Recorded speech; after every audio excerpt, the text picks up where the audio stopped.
Series নির্ধারণের match বলে কথা। সিরিজ জিততে হলে যে ম্যাচ জিততেই হবে টাইগারদের। তাই তো দেয়ালে পিঠ ঠেকে যাওয়া টাইগাররা এদিন করলো স্বপ্নের মতো শুরু। তানজিদ হাসান তামিম পেলেন নিজের প্রথম ওয়ানডে সেঞ্চুরি।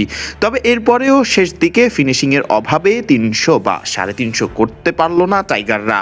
তবুও 291 রানের মতো বড় টার্গেট পেরিয়েই সিরিজ অথবা ম্যাচ জিততে হবে পাকিস্তানকে। সিরিজ নির্ধারণী ম্যাচে এদিন টসে হেরে ব্যাট করতে নামে টাইগাররা। দুই উদ্বোধনী ব্যাটার শুরুটা করে একদম স্বপ্নের মতোই।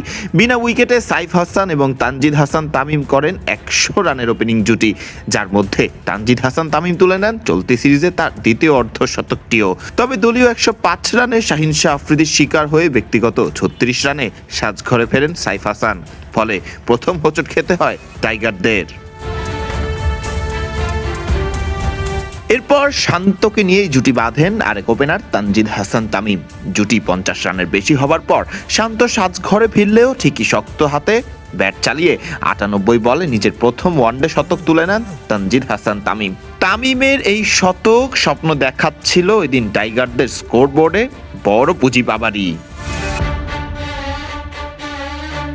দলীয় রান যখন 194, তখন সাজঘরে ফেরেন ব্যক্তিগত 107 বলে 107 রানে থাকা তানজিদ হাসান তামিম।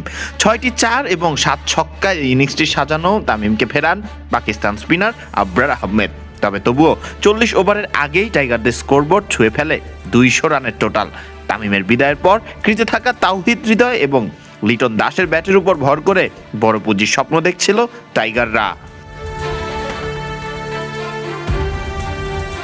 টাইগারদের ব্যাটিংয়ের এক পর্যায়ে মনে হচ্ছিল টাইগাররা করবে 300 থেকে 350 রানের মতো।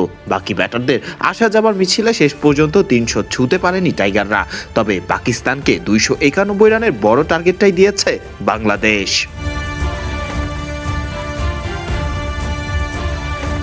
ফারদিন রহমান সকাল, বিডি ক্রিক টাইম।